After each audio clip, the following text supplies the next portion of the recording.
আসসালামু আলাইকুম রহমতুল্লাহ। সুপ্রিয় শিক্ষার্থীবৃন্দ, মেকানিক্যাল ইঞ্জিনিয়ারিং চ্যানেলের পক্ষ থেকে তোমাদের সকলকে জানাচ্ছি আন্তরিক শুভেচ্ছা। এই ভিডিওটা তৈরি করছি অষ্টম শ্রেণীর শিক্ষার্থীদের জন্য। 2025 সালের অষ্টম শ্রেণীর বাংলাদেশ ও বিশ্ব পরিচয় বইয়ের তৃতীয় অধ্যায় বাংলাদেশের মুক্তিযুদ্ধ এর 11 নম্বর পর্বে আজকে দেখব পৃষ্ঠা 28-এর কাজ 3-এর সমাধান।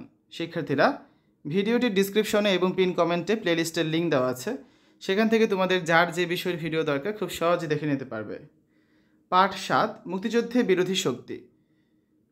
তখনকার দিনে বাংলাদেশের 7.5 কোটি মানুষের প্রায় সকলেই মুক্তিযুদ্ধের পক্ষে ছিল। তবে এদেশের মানুষের একটি ক্ষুদ্রাংশ আমাদের মুক্তিযুদ্ধের বিরোধিতা ও দেশবাসীর স্বার্থের সঙ্গে বিশ্বাসঘাতকতা করে। তারা পাকিস্তানি বাহিনীকে বিভিন্নভাবে সহযোগিতা করে।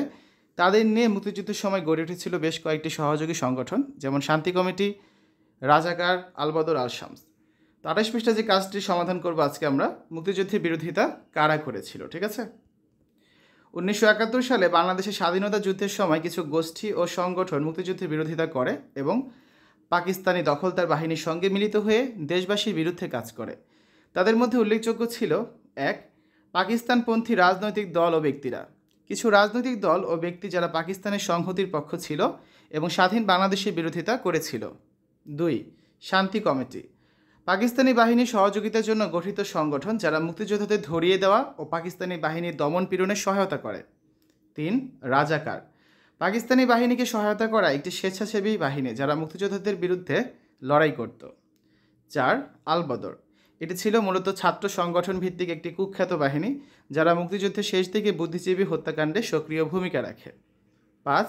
আল শামস, পাকিস্তানি বাহিনীর আরেক সহযোগী সংগঠন যারা মুক্তিযোদ্ধাদের দমন ও সাধারণ জনগণের উপর নির্যাতন চালাতো। 6.